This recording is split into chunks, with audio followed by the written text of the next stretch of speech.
এখানে আপনারা একটি কপিরাইট রেজিস্ট্রেশন সার্টিফিকেটের কপি দেখতে পাচ্ছেন, যে সার্টিফিকেটটি নেওয়া হয়েছে মূলত রেইনলো ফ্যাশন নামক এই লোগোর জন্য।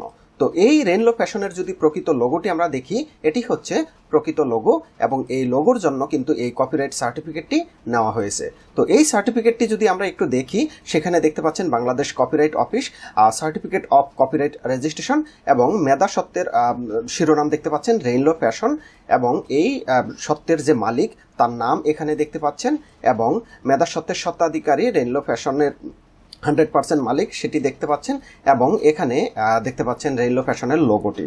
তো মূলত যে সমস্ত উদ্যোক্তারা তাদের ব্র্যান্ডের লোগোটি ট্রেডমার্ক করে থাকেন, অনেক ক্ষেত্রেই দেখা যাচ্ছে যে ট্রেডমার্ক নিবন্ধন পাওয়া অনেক সময় সাপেক্ষ ব্যাপার হয়ে থাকে, কিংবা অনেক ক্ষেত্রেই ট্রেডমার্ক নিবন্ধন হয় না।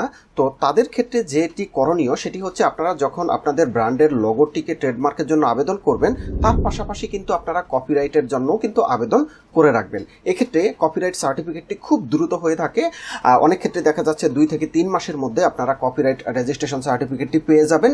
এবং এটি কিন্তু বাংলাদেশ সরকার কর্তৃক একটি সার্টিফিকেট, একটি সনদ, যেটির মাধ্যমে কিন্তু আপনার এই ব্র্যান্ডের উপর মালিকানা সত্ত্বটি প্রতিষ্ঠিত হচ্ছে, এবং ভবিষ্যতে যদি কোনো প্রতিষ্ঠান, অন্য কোনো প্রতিষ্ঠান এই লোগোটি ব্যবহার করে, সেক্ষেত্রে তার বিরুদ্ধে কিন্তু বা উক্ত প্রতিষ্ঠানের বিরুদ্ধে আপনি মামলা মোকদ্দমা করতে পারবেন, ক্ষতিপূরণ আদায় করতে পারবেন। সুতরাং কপিরাইট সার্টিফিকেটটি কিন্তু খুবই গুরুত্বপূর্ণ একটি সার্টিফিকেট।